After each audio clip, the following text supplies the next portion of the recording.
on rays of gladness to thy light above, to thy light above.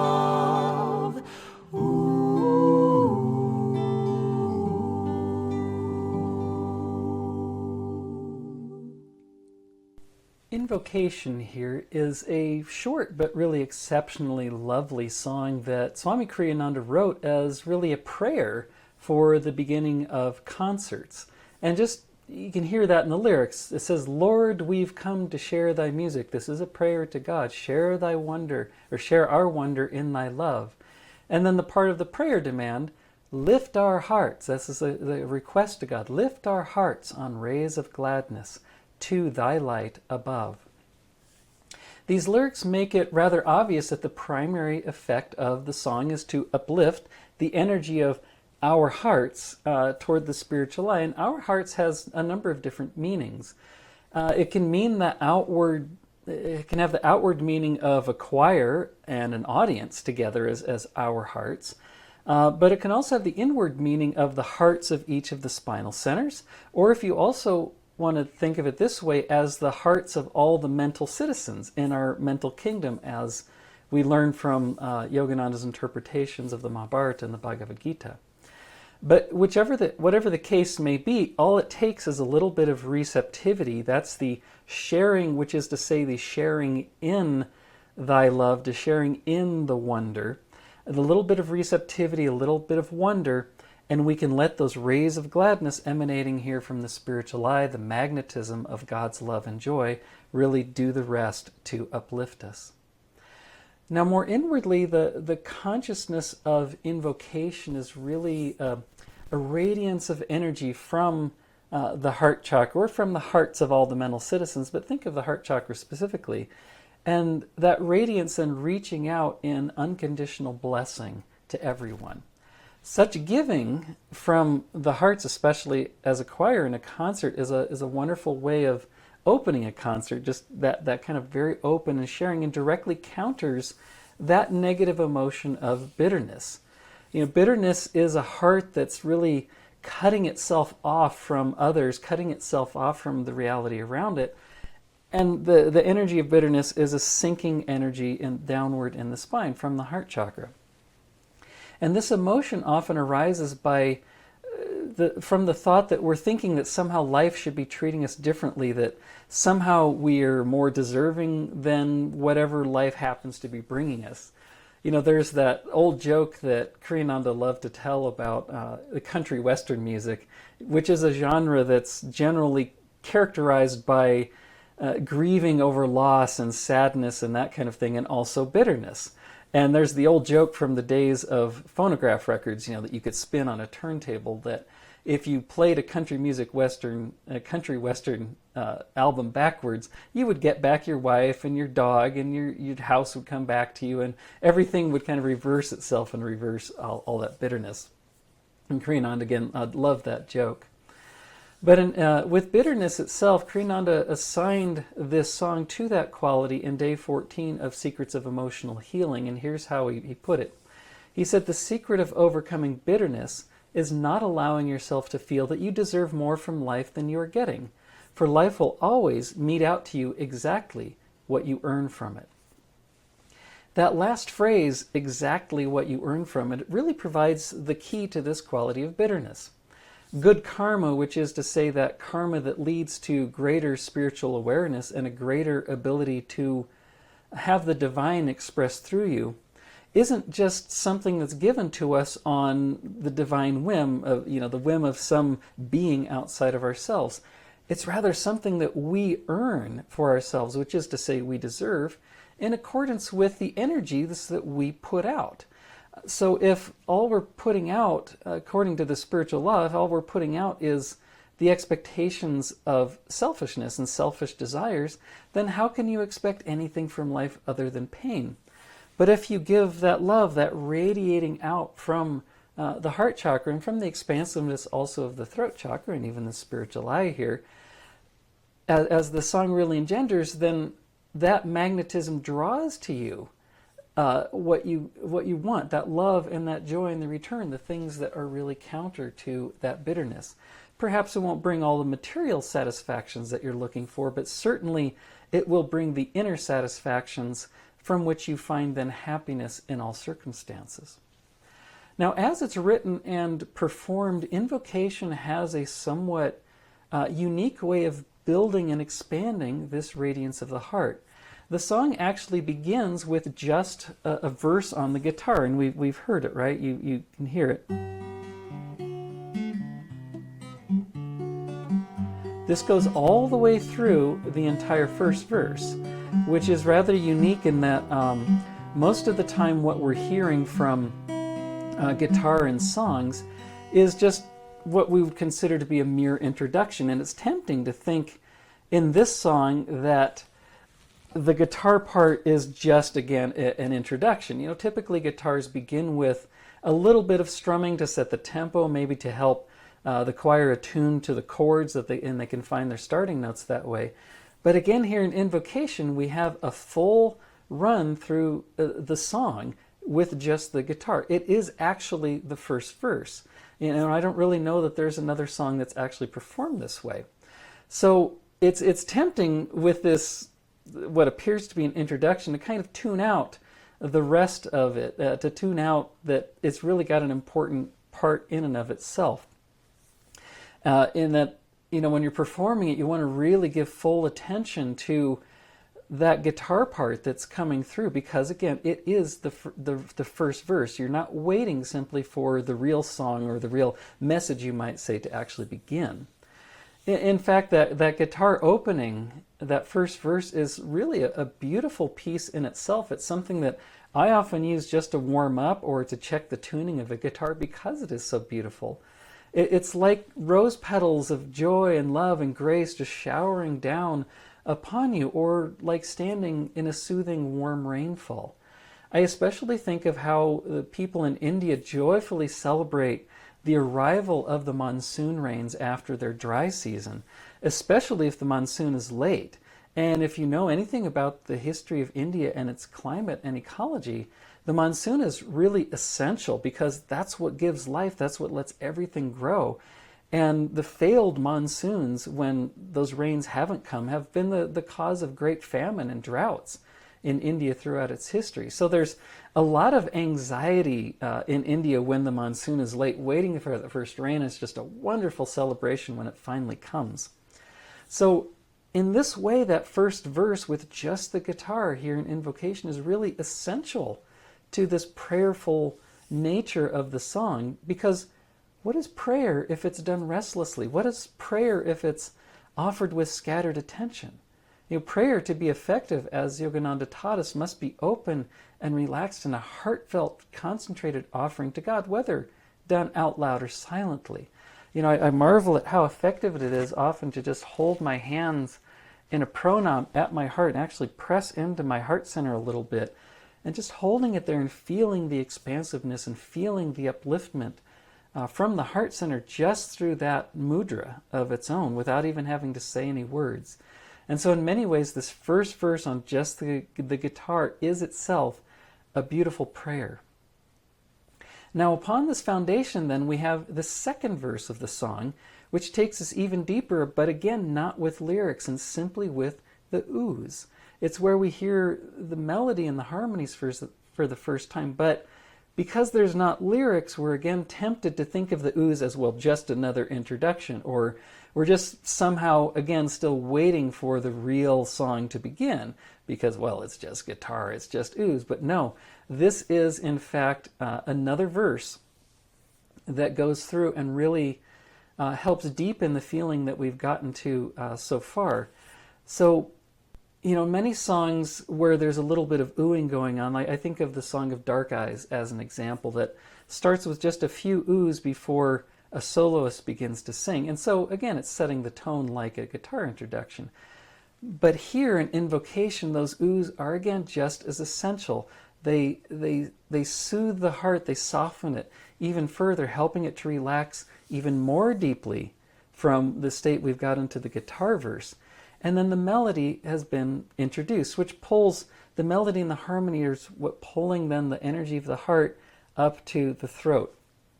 And that soothing energy helps to overcome then qualities like agitation and irritation and restlessness, which again is essential to prayer, that we can concentrate and not be restless.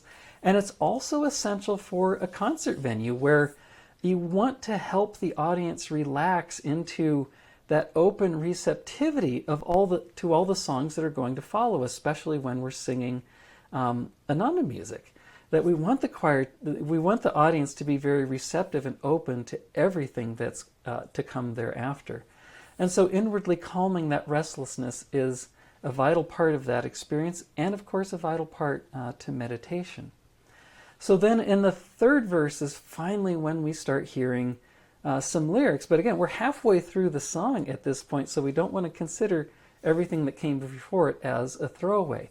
So here's where we take those powerful inner feelings from the first and second verses and now express them through distinct thoughts, beginning with that one word, Lord. As in all prayer, that first word addresses not just God somewhere out there, but the highest within us, the God within us, the core of our very beings. That core, that divine within us that's always seeking to express itself outwardly, to express itself from within and outward. And so with that one word, we begin to build the magnetism here at the spiritual eye, which is where Yogananda taught us to focus our prayer demands. He said to focus here at the spiritual eye, to call to God there, and then to listen for his response in the heart.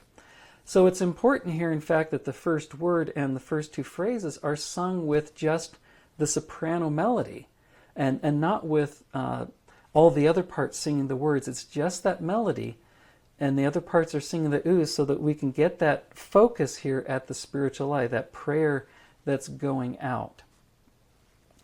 Now, the next words then, we've come, are also important. Lord, we've come. It implies, of course, people who have come together, like in a concert venue, as well as our inner selves, and again, all of our mental citizens coming together in concert, right? When we say in concert, that's a way of saying we've come together in harmony. We're focusing all of our inner energies, all the centers of the spine, to one purpose. And what is that purpose? It's to share thy music, which is again to say, to share in thy music. Now we can interpret this often in a choir performance as, it's easy to slip into the thought that, Lord, we've come to share thy music with the audience, but really the lyrics are directed toward God. It's a prayer. Lord, we've come to share thy music. We're speaking upward, not outward. And so we're really saying we've come to share in thy music, in the music of the soul, to share in that music of God's vibrations of love and joy, the vibration of Om. And by sharing inwardly, invocation awakens that radiance of the heart from within each individual, not only the singers, but within the entire audience. In fact, when I directed the choir in our Portland community back in 2004 and 2005, we performed this song with an awareness of this radiance. And I specifically asked the choir to sing it not only with the sense of radiance within themselves, but to imagine the radiance awakening within the hearts of everyone in the audience. So it wasn't just something coming out of our mouths, it was something coming from within every soul. And the subtle change in the sound, not to mention the vibration of the whole temple we were in, was really quite extraordinary. And so that simple prayer, Lord, we've come to share thy music, puts us into a state of God communion, at which point we cannot help but share our wonder in thy love, which is really the opposite, you might say, of the quality of cynicism, which is, again, is another quality to which we can assign this song. And the sharing here is not, again, an outward sharing, but of everyone sharing in common, in communion, sharing that inward experience of divine communion. And then implied in this sharing, too, is a self-offering, which we can do only, again, when we're fully relaxed, when we're not restless and agitated, underscoring the need for those first two verses with just the guitar and just the ooze. And it's now then in the state of inner communion that we can focus at the spiritual eye as magnetized by the solo melody and the lyrics there, and draw in the rest of the spine to let the energy flow upwards. Now, with the continuation of the lyrics, lift our hearts on rays of gladness, that's when the alto joins in. The alto part starts to sing the lyrics, changes from the oohs to the lyrics, which effectively brings in the upper chakras between the heart, the throat, and the medulla. So we have the melody singing here at the spiritual eye, the alto parts coming in with the rest of the upper chakras to encourage, again, lift our hearts on rays of gladness, opening that receptivity, which is, again, especially important for the heart as the listening post in prayer, as Yogananda taught. And those rays of gladness from the spiritual eye are, again, pulling the energy up from our hearts, again, the hearts of the spinal centers. And then finally we get the men who are singing together. They come in with their part finally singing To Thy Light Above, having the entire spine now joined in that singing. And so to this point now, through the third verse, the song and its powerful words have awakened all of the spinal centers. It's pulling all of the energy upwards. And these words refer to the state of the soul and the whole spine united with its higher self and with God, which happens naturally, really, when we relax away from our normal outward worldly involvements into our true selves. And this is the state of meditation, which really helps it make this song an antidote for things like scatteredness and disharmony, especially disharmony in oneself. And so now, with all the chakras open, all the energy flowing upwards, with our whole aspirations focused here at the spiritual eye, we finally repeat the whole song, the fourth verse, in its full glory, with all the parts singing, all the lyrics, and all the harmony, signifying the full involvement of the spine, the full involvement of all our mental citizens.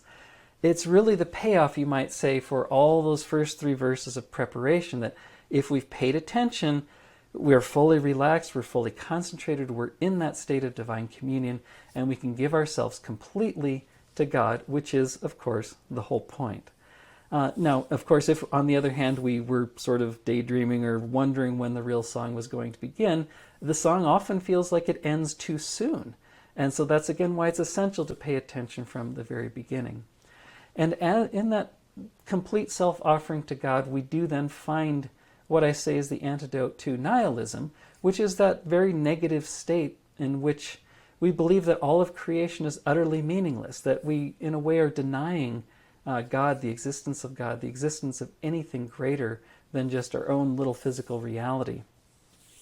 And really, in the face of the sheer beauty of this song, Invocation, it's really hard to cling to that belief in that nihilism anymore. You just have to let yourself flow into that whole experience. And then finally, at the end of the song, and again, it's a very short song, but we get to the point where there's just two little tags. First, repeating the words To Thy Light Above with the lyrics, which brings all that energy up here to the spiritual eye, followed by the same phrase done again with just the oohs, in which we help going from the outwardness of the lyrics and the outwardness into that deep inner state of silence, where we just ooh and we relax into the inner silence.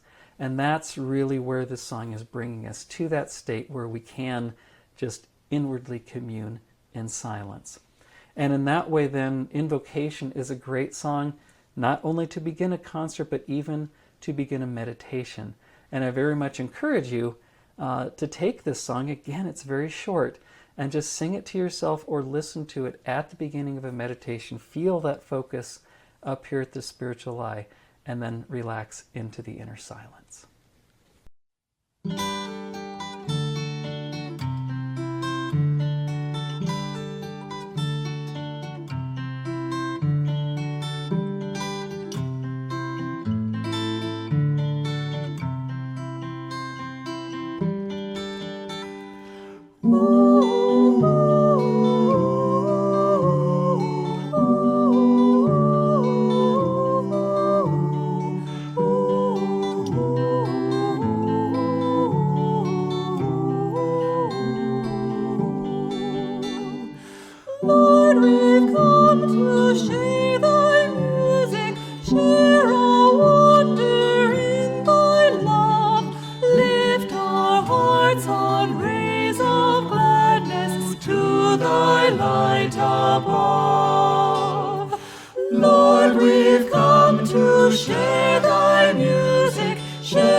puts on rays of gladness to thy light above, to thy light above.